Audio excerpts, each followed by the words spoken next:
you've probably heard the word generic tossed around inside of Kotlin various times. And the word generic just means that we're using a class or an implementation in a very generic manner. And so here we have an interface, which is a list, and then it has this weird little parameter. Ignore the out for now. And it has this little E, and that E is the type of elements that are contained within the list. And so this is a collection, which extends collection, and it takes a type E. So what this allows us to do is have all the same operations, like we can something contains, is it empty? We can use GetIndex. It allows us for high levels of code reuse and allows us to specify different types, so we still have type safety. So I could do a list of strings, or I could do so it's called list of strings, or I could say val list of ints, and then I could basically easily say list of int and say list of, and I can say 1, 2, 3, whatever. And I can have my list of integers. And now they're all both going to have the same operations. List of strings, I'm going to have the get operation. I'm going to have in a list of ints, I'm going to have the same get operation. Now, a lot of these things are already built for you. So a lot of these generic operations and generic classes, such as a list and a map and a set and anything like that, have already been built for you. And so it's very easy to use them. So if you want to use a map, you can specify a map and say map, and you can specify the types that you would like as well. So the key is going to be a string and the value will be an int. And then perhaps you want to create a map of that.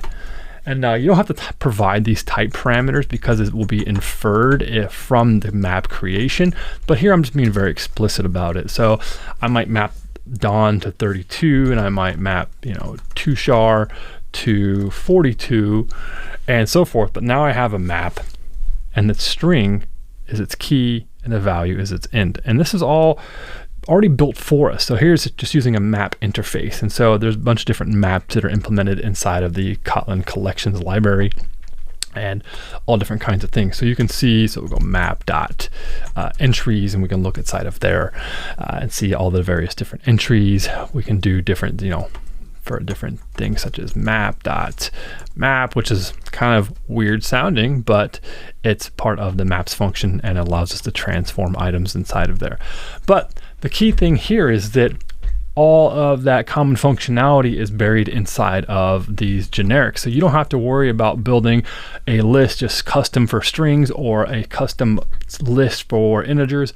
All that's buried behind the generics themselves. And the good thing is you can actually build your own generic classes, which I'll show you in another video.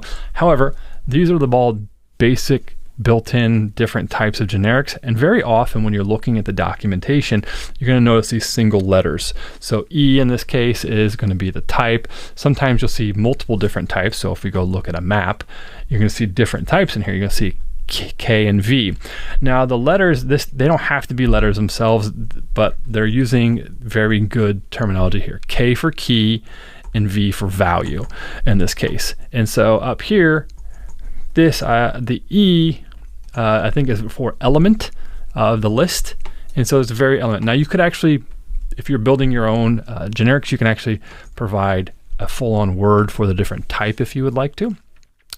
But a lot of these things are just that way. So that's what generics are. They allow you to encapsulate common functionality across, a large swath of code, and folks can end up using them for various different things. So for example, here's a mutable list that extends another one, and all that's doing is saying, hey, we're going to use all of the exact stuff from within the list and everything from within mutable collection, and we're going to create mutable list. And by the way, here's how we're going to override this remove function, or here's how we're going to do all these other different types of things based upon this type of collection. So these are the generic kind of collections classes.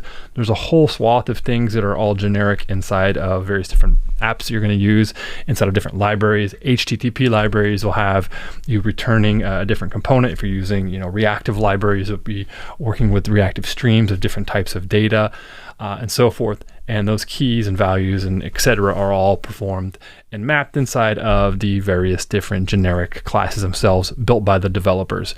And so these are all the built-in ones, and this is how you can kind of understand what generics are at a very high level.